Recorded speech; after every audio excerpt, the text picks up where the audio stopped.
Hello. Welcome and welcome back. My name is Zaria Ray Lee, if you didn't already know. And today is day 27. That's right, day 27 of the Reset My Life 30-Day Journaling Challenge. We have been here live 27 days in a row doing our journaling prompts, giving a little bit of extra advice to ourselves, basking in certain beneficial energies that help uplift us and empower us. And today we're going to continue that journey. We're going to keep going. And it doesn't stop at day 30, okay? Keep continuing. There are plenty of other resources that I've posted myself that you can use to continue this. Feel free to follow along with the journaling analysis process workbook as I continue through it for the next 30 days after this journaling challenge. So, here we go. We start with our daily affirmations and statements, move into our prompt, and then our workshop today is about releasing perfectionism and releasing that inner critic, the inner critic that is really just making things so hard to even think opportunities will work. The inner critic that makes it feel like you're not even worth trying, you're always going to fail. Whatever your inner critic is telling you, we're going to learn how to kick that inner critic out, okay? They don't even belong up here like that, okay? We're going to kick them out. And not only with resources that I've learned with myself, but also some articles that I found from, some friends. And it's specifically a psychiatrist who wrote this article based off of his knowledge from his understanding of his clients and the way perfectionism works is started and how it affects us, how to move through it. So we're going to be going through that. We're also going to be going through a self-acceptance exercise that I learned with one of my previous therapists. So here we go. Today's daily statements. I've already written them down because I was like, I really just want to move straight through the energy. Let's keep it flowing. Okay, so my daily affirmation: I am beautifully human. I am many aspects and characteristics. At the end, start, and middle of every day, I am humbly, wonderfully, authentically me. Period. That's it. And then my appreciation for today: I am proud of seizing my power, the opportunities around me, and facing my fears, all with the joy of empowering myself. My gratitude: I am grateful to see who I am, understand who I am, appreciate who I am, embody who I am, embrace who I am, and to fully connect with who I am. So, as you see, today is really all about the self acceptance. Perfectionism is quite literally the opposite of acceptance, it's the opposite of hope. It does a little bit of hopelessness in it too. So we're here to continue our journey with that and releasing those things so that we can reset our mind and our lives. Let's go ahead and do our journaling prompt for today. It directly relates to yesterday, so make sure you have all of your journaling ready and handy for you to look back at, okay? Day 27 of the Reset My Life 30-Day Journaling Challenge. List your major deadlines for both starting and completing the milestones you listed in day 26. Okay, so I'll actually go ahead and tell you guys a few, like 2 to 3 milestones that I have for myself that I've actually already started. So if I showed you guys my vision board again, you would see that on there is the Pampered&Luxed logo. And with that, I had a starting deadline for starting a quarter's worth of content to actually schedule and post. I started that mid-January. My deadline was like January 15th or 14th to start. And then my deadline for completing all of that content and making sure that I'm ready to just post it as is or even scheduling it out all the way is March 8th. That has been my deadline for myself. And yes, I gave myself a good chunk of time to get it all together, even though I knew that realistically it only was about 24 hours worth of work, like in total. So of course I'm not going to stay up all night and just do it all in one day. That's not necessarily the healthiest thing for me. So I made sure to spread it out so that even if I only worked on it 2 hours each week or 4 hours each week, I still got it done. So make sure to space out the milestones, the deadline for starting and completing, as deadlines that actually are feasible for you, not just what's the fastest I can get it done. No, make sure that you give yourself time to have those days where, sometimes we have a bunch of emergencies that pop up and we have things that we have to take care of. Make sure you leave time for the days where we're going to have lazy days, or not even lazy days, but restful days, days where you just need a little extra rest and rejuvenation. You're going to have days where you realize you need to work on something else instead. So make sure to leave room for all the aspects of yourself to be working on whatever it is you want to work on, and for these to actually be feasible and achievable deadlines. Another deadline that I have for myself that starts with that March 8th, I use my deadlines for ending something as my deadlines for starting a new thing.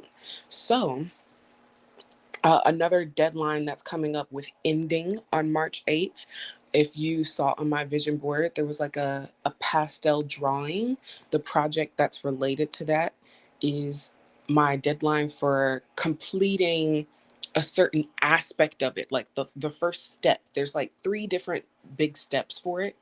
And the first step, that deadline is March 8th. So March 8th is also a really big deadline for me in terms of just getting a good chunk of things done. I didn't necessarily say that I want to complete the whole, all steps 1 through 3, but I knew that for other aspects of my life, like Pampered and Luxed, I was going to complete all the steps in that chunk of time. So allow yourself to be able to recognize what's your main priority right now, give that a little bit more of your time right now, and still focus on those other things, but make sure you have enough time for all of them, okay? The deadline for starting that I have with March 8th is a deadline for my personal brand. I've been really focusing in on my Pampered and Lux brand for about a year now, and I kind of neglected my personal brand a bit. So it's time for me to really focus in on that again and get back into the mode and energy of that, because they work together. They're in tandem with each other. So I do see that some people have just popped up. So I'll give you a second to write down the prompt. I was literally just about to take it down because I talked about it a bit already. But give yourself a moment to go ahead and write down that daily prompt. List your major deadlines for both starting and completing the milestones you listed in day 26. And just so I'm not, repeating myself for future watchers, you can always scroll back and see what I spoke about at the beginning of the live stream in regards to this prompt. So, um, another thing that I will say with this prompt before I finish taking it off is that when it comes to your milestones from yesterday, don't just let it be milestones for doing work and productivity.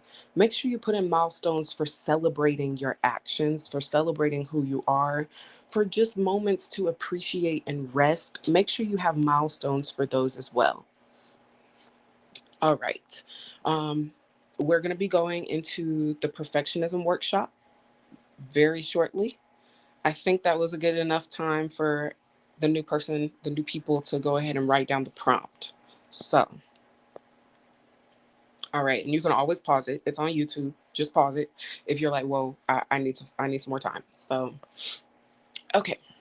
So today's prompt, if you look down in the description box in the other resources section, I've gone ahead and put the article that I'll be mentioning today. And it was really impactful for me to read last week. It really helped me understand even more about myself and perfectionism and the ways that it has manifested in my life. But I'm just going to go over the basis of how I've started to deal with perfectionism as someone who's naturally an anxious person, as someone who is naturally very capable at a lot of things. So people around me have certain expectations for what I'm meant to do, what I'm supposed to do. And also as someone who is just in a world where, a lot of different things, people mention social media specifically, but a lot of different things in society tell us that we're supposed to be perfect. And they tell us that we're supposed to be one way or the other, when really everyone's just different and we all have different aspects of ourselves. So, yeah, just make sure we're paying attention to that part. Okay, so perfectionism is, I'd like to take a moment to go ahead and write down for myself and also for you, what you go ahead and write down.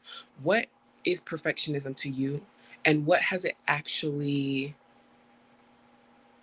impacted in your life? How has it actually impacted you in those ways? And as a matter of fact, I do have a whole poem that I wrote about perfectionism, and I can pull it up if it will allow me. I did this yesterday where I had almost everything ready, and then I forgot to go ahead and pull up the last bit. So, okay, there we go. This is the poem that I wrote on perfectionism, and it is just really a very impactful poem for me. It really helped me understand how I see perfectionism, and it really was just a journal entry that I wrote that I realized was in very much a poem form. I kind of write in poetry form when I do my journaling at times. So, I could read this to you now, but you also can read it for yourself. I definitely have plans to, perform it in different poetry events and find ways to see if it can be published and things like that. But for now, this is what I saw perfectionism is and what I still see perfectionism is. So define for yourself what perfectionism is, because that's the only way you're going to figure out how to overcome it for yourself. Define the perfectionism. Number two is to start releasing that inner critic within yourself. So, this is where, for me, I chose the wrong one. This is where, for me, the journaling analysis process and just making sure I journal in general helps me a lot, because the analysis version 4 is the part where you hone in on the specific themes and concepts that are recurring beliefs and recurring negativities in your head. And then you create specific statements to counteract those beliefs. And that is really a big part of me releasing my inner critic.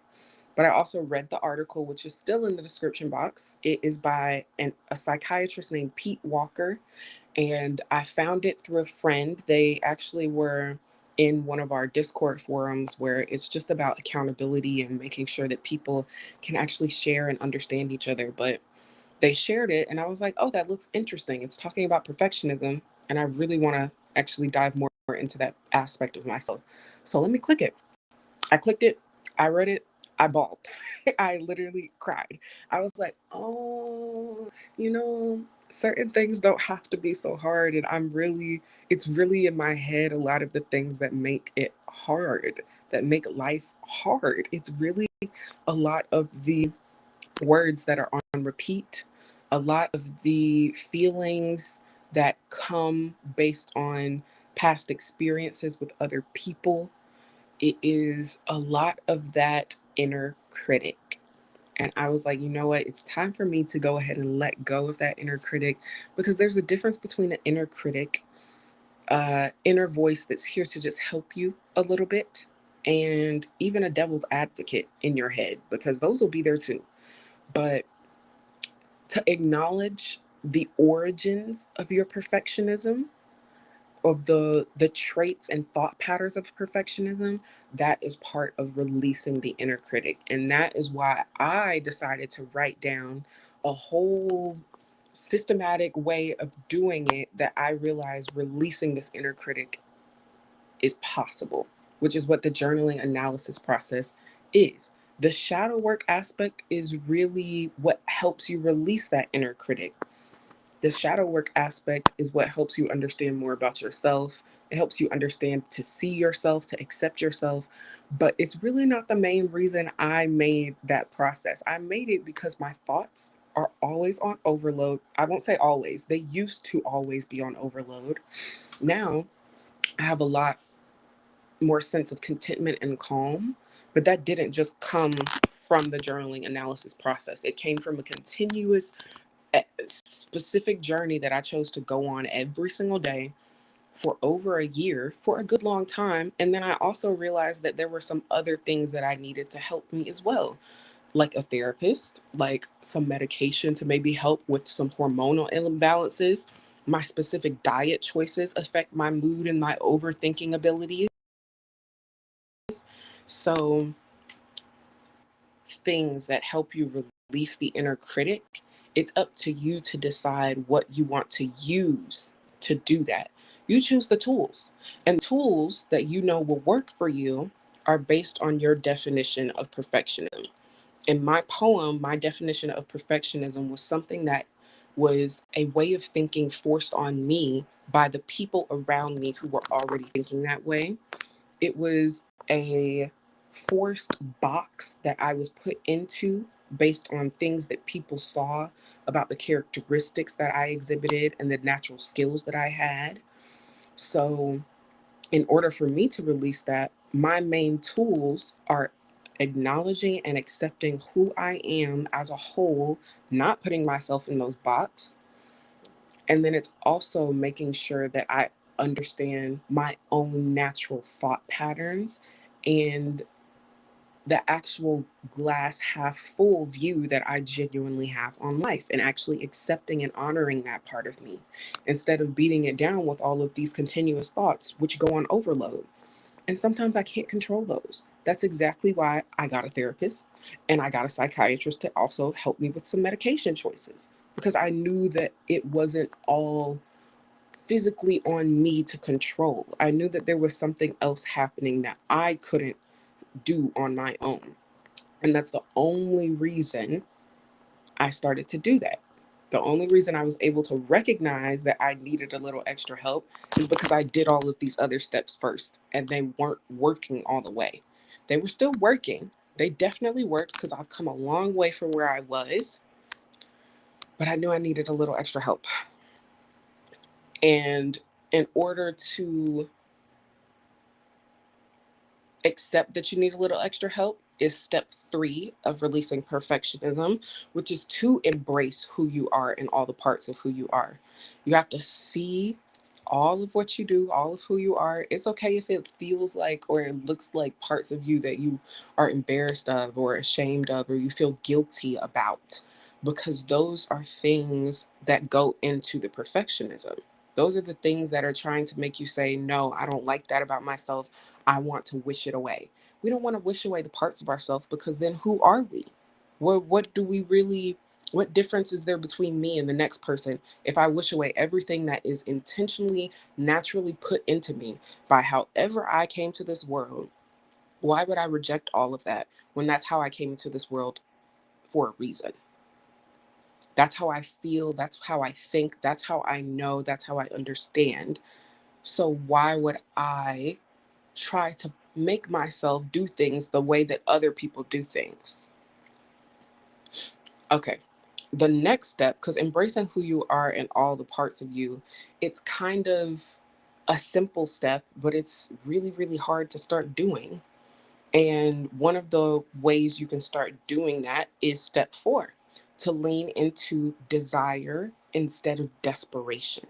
Anytime I think, oh, I should do this, I have to do this, oh my God, I needed, I meant to do, I'm supposed to, all of those words have nothing to do with me and my actual being and thoughts. Those are things that I've been told I'm supposed to do, I have to do, I need to do. No, if I actually want to have a life that I love, a life that is fulfilling to me, even things like, let's say, paying bills, because we all know that that happens, that just happens. But saying I have to gives the energy of desperation, and it says to yourself, I don't really want to, I don't even really care about this. The consequences of not doing it, though, that's something I don't want. That's something I don't want. That's what saying I supposed to and I have to means. But when you say, oh, I want to make sure I pay that bill today, you're saying, I want to make sure I don't have to worry. I want to make sure it's off my plate already. I want to make sure that I'm taken care of. It's fulfilling, it's inputting into yourself a specific energy so that you can actually feel empowered and uplifted and supported enough to move through the rest of your life and accept what is and just isn't for you. Okay. Yeah, that's the last thing I wanted to say on step 4. Lean into desire and not desperation. Step 5, appreciate yourself and your efforts. So it's time to start acknowledging all of the qualifications and all of the innate characteristics, all of the skills that you have. I was speaking with one of my best friends yesterday, and we have very similar journeys in terms of having a lot of industry experience. But when we got to college, and because the people around us were saying that a college degree is the only thing that matters, we got to those spaces. And me specifically, I realized that it was a system that wasn't allowing me to be able to take care of myself the way that I needed to, especially the major I chose. So I ended up leaving, and I was like, I was in this very big spiral of being like, oh my God, I was supposed to continue, I was supposed to finish, without understanding and thinking about the fact that it was genuinely sending me into a downward, very dark spiral. Very, very dark. It was not good for me to be there because the space didn't allow for me to have enough time to take care of myself. It didn't allow for me to actually input my energy into things that actually were productive to my learning and my actual experience in life, the career path that I was going down, and what actual things were naturally meant for me, not meant for me. And when I say naturally meant for me, I mean, what do I naturally gravitate towards? What do I naturally feel passionate about? What am I naturally very capable in? And of course, you're going to have things where you're not naturally good at certain things, and you're going to have to learn a little bit more and move through that, but acknowledge the times that you were just naturally great at something and that you're just naturally good at certain things, and the ways that you've been able to seize opportunities in your past. I remember when I was in high school, I started out at my art center as a volunteer for the summer camps, just to be working with kids a little bit to make sure that's the career path I still wanted to go into. And I loved it. I loved it so much, but I also was so good at it and in filling in certain spaces that other people were leaving. I was doing that so well that I was asked to take on a bigger role. And then I was asked to take on a bigger role. But that means I already, before I even got to college, I had about 4 years of industry work experience in my chosen profession. So when I got there, of course, there were things I could learn from certain classes and certain experiences, but I still had a lot more experience on my genuine resume than I understood was as impactful as it is, especially with the type of organization I was working in. So recognize and appreciate your efforts and the things that actually are just you're amazing at, and you are amazing. You don't have to try to make yourself amazing at something that doesn't even make sense to you. Just be you and just appreciate the things that are you're innately wonderful at, and hone in on those. Become even better at those. That's how you become a very true master in your art, whatever that may be. Okay, the last thing in perfectionism that I want to say with this workshop is an exercise one of my past therapists had me do. So, she had me think about specific experiences in my life where I felt like there was a pivotal point, or I felt like a specific way of thinking shifted for me. or even just experiences that felt extremely hurtful. She had me list those ages that they were and actually just sit with the ways that I felt in that moment. And the next thing she had me do was write a letter or a paragraph to myself that basically helped soothe those feelings and help soothe that aspect of myself. So, this is something that can sort of be done with analysis version 3 if you're using the journaling analysis process anytime you're journaling. If you don't know how to choose specific points in your life where things changed mindset wise, you can do it right after analysis version 3 in your journaling analysis. But if you know, oh, when I was 5 years old, maybe I ended up with a new step parent. And the way that they came into our lives was just really very chaotic for me. And it made me feel like life was always going to be uneasy and rocky. So if that was your experience, then go ahead and give yourself a full little paragraph and a nice sort of vigil to that version of yourself that lets yourself know, I see you, I understand you, and you don't have to feel that way because you're still amazing and wonderful and things are stable for you in this way, and you're protected, you're safe, you're cared for, you are nurtured. Whatever you need to tell yourself about that specific moment, go ahead and do it. So that is the exercise that I wanted to share with you all. And I actually did want to share one of the little paragraphs that I wrote during those times. Okay. So this was for, okay. She had me do this for age 5, 8, and 10 because I specifically had certain things going on in my life at those ages. When I was 5, I went to kindergarten for the first time, and this was really my most cognizant understanding of school. Like, this was when I first became aware of things and I was actually in school. And my experience was I got to the school and all of the students who looked like me, there were only about 3 or 4 of them. So there's only 5, maybe, Black students in my grade. Okay. I got there. One of the younger Black girls that was there, we're 5 at this time. So I also understand now that she even had things going on in her home to have her say this to me. But she basically came up to me on the first day of school and she was like, don't even come near us, don't come near me, and don't even look at my boyfriend, a little 5-year-old girl. So I ended up having to hang out or be around the other white students who had quite literally never really hung out with the other Black students because the only thing they had to say and do when they were around me was touch my hair and say, ew, why is it like that? So that was my first experience as a little 5-year-old girl in kindergarten. And here is what I wrote about that, okay? You are different and unique. These combinations make you who you are. People gravitate to things and people that make them curious. The harsh negative light people place on you is not the spotlight to highlight you. You choose how to describe and feel about yourself.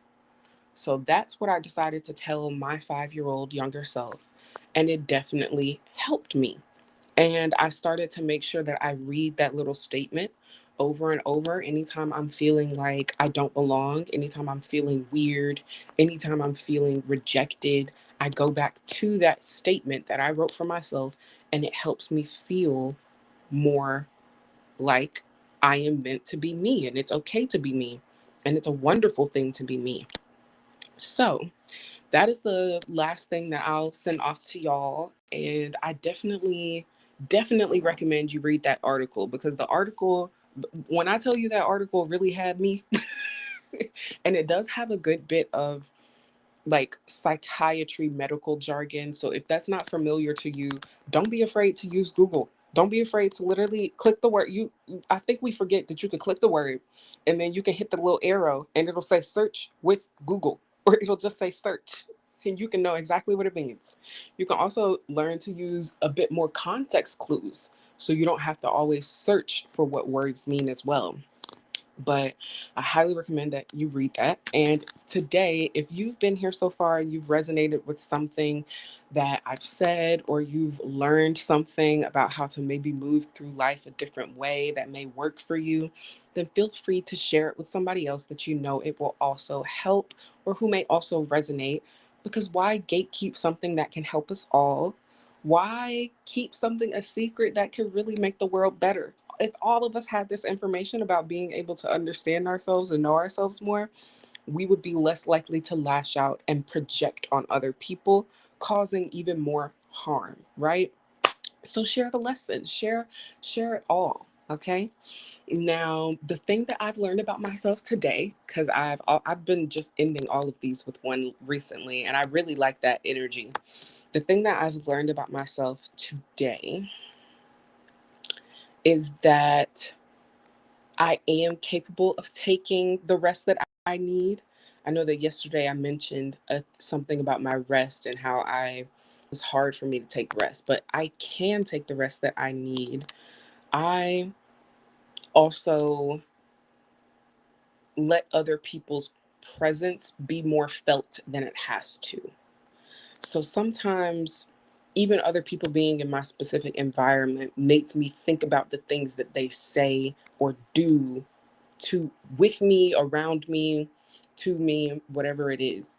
So it's time for me to kind of put up a little energetic protectionist wall that lets me not even pay attention to that, even if they're walking in and out of the room.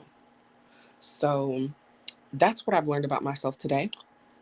And yeah, we're this is it. We're 3 days away from the end of this challenge. 3 days away. We have 28, 29, and 30. That's it. That is it. And then you can choose to go on your own next personal journey, either with the if it'll let me scroll, you can go to the Regain Your Power 30-day journaling challenge. You can go to the 7-day Revitalize Your Confidence journaling challenge. You can even do the journaling analysis process workbook with me at the same time, because I'm going to be on Instagram and Facebook and YouTube in March doing my 1 day at a time journaling analysis to the journaling analysis process workbook, so that people can kind of follow along and understand what that is in short content form. So this is going to be inside video shorts. It's not going to be in YouTube long form. I got to shrink down the things that I say even more. I'm a bit verbose, but we'll figure it out. I'm going to figure it out as I go, because that's what life is. You figure out how to do the rest of today as you go. You figure out how to do tomorrow after you do today. Don't worry about all of it at once and just focus on the one thing in front of you. So, with that being said, thank you all for being here. Day 27 is done. Goodbye.